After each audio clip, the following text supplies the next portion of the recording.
I'm coming, Dave. Yes, Miss Almain. Easy on the champagne, Viv. I want you to have a clear head when you answer all my questions.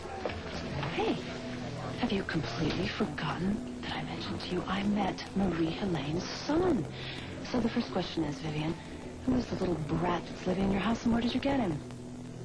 We have nothing to discuss.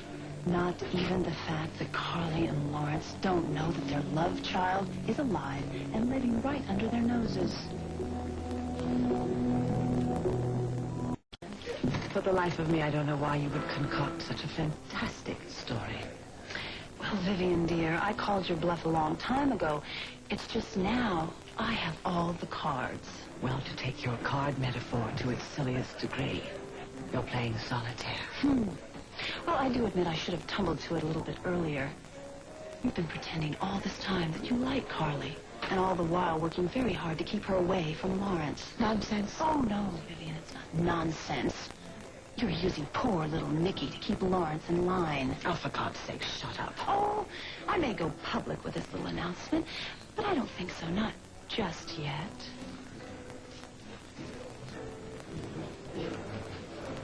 What do you think you're doing? You are going to be my best friend from now on. So smile, Vivian, dear. Use that sparkling little personality of yours. Well, what do you like? Like? So what you've seen? Art? Vivian? Art. You know, Lawrence, there's a lovely print of a cat that I would really like to have. I'm afraid someone already bought that, Lisanne. Why don't we go see?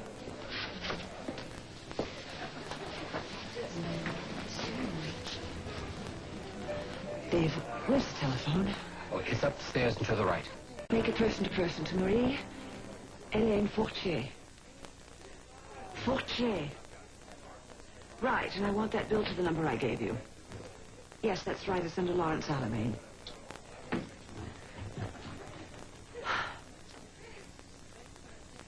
Disconnected? That's impossible. Didn't they leave a forwarding number? Damn. Witch. Could kill her. Kill both of them.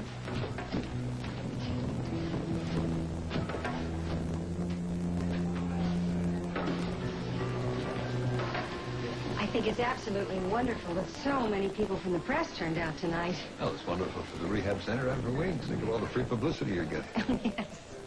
Hello, Victor. Thought you'd left.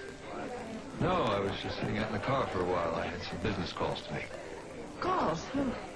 Yes, it's important to stay in touch with people. Are you quite all right, Vivian? Me? Oh, no, I'm fine. I'm having a wonderful time. Marvelous time. Excuse me.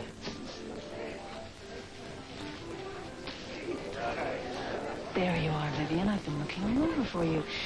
You know, I've gotten myself a rather nasty headache. I'm going to go home. I think you should develop a headache, too.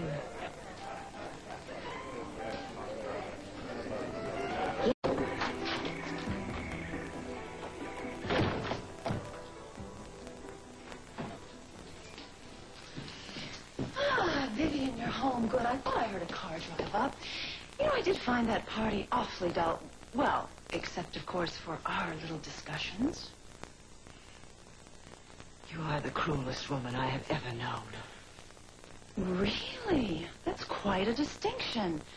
Oh, actually, though, I'm afraid I have to tell the truth. I'm really no match for you, Viv. You know, I may be very heartless, but even I would not stoop so low as to steal someone's child. That is base, despicable, and vile, even by my standards. You made it all up just to torture me, didn't you? Ah, I sense desperation, Vivian. You can't figure out what to do with me, so you're going to try and convince me that I'm lying. It's not going to work, Viv. I have you exactly where I want you, and there's no way in hell I'm going to let you talk your way out of this. I told you at the benefit, but for some reason you just can't seem to grasp it, Vivian. I hold all the cards, and I will choose when and if I play them to get exactly what I want. Suppose you tell me what cards you hold, Miss Anne. Fine. Well, I do have to admit that I don't know quite how you got Carly to believe that her baby was dead.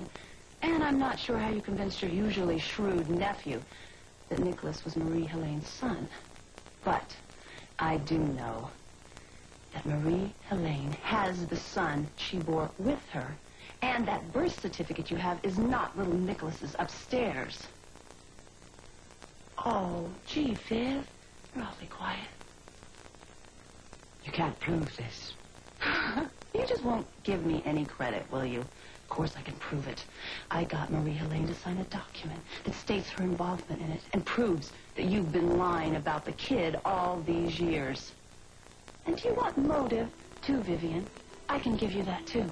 You want to control Lawrence and all his money. And you knew that if Carly and Lawrence found out their little boy was alive, they might eventually get back together, and poor Vivian would be left out in the cold.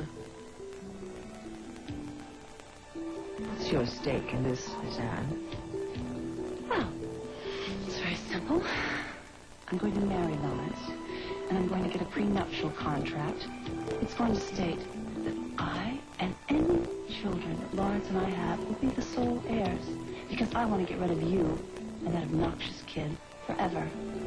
Now, Vivian, do give us your blessing. Why should I do that? Why should you do that? You really can't be that dull-witted, can you? I've got all the cards, Vivian. It's done. You and that kid are history. I'll see you in hell before you take my family. Your family! They're victims. Carly, Lawrence, Nikki, they're all victims of your cruelty, Vivian. They love me, and I'm not letting them go. I'm telling you, I'm not giving an inch. You are absolutely, totally out of your mind. I would never let you marry an Alamein, you sleazy little social climber. Oh, you old witch! Oh, out of my house with me. I've told you what you want. You really think so? You really think me? Never think you're alive. Oh, get you out of this house. Vivian, you can't wait for Lawrence to come on your face when you tell him that Nikki is his son. Marie Helene had that letter. You can't prove it. Are you all right?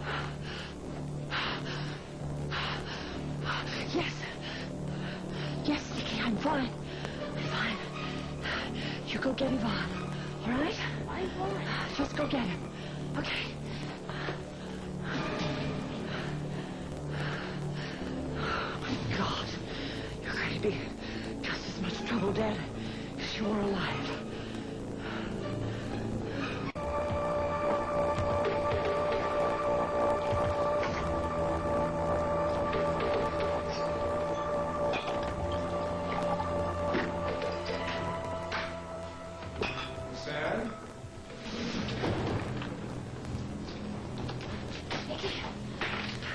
What are you doing at this hour, young man? I'll explain later.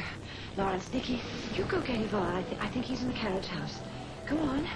Go on, Sam. He's just fine. Go ahead. Go on, Nikki.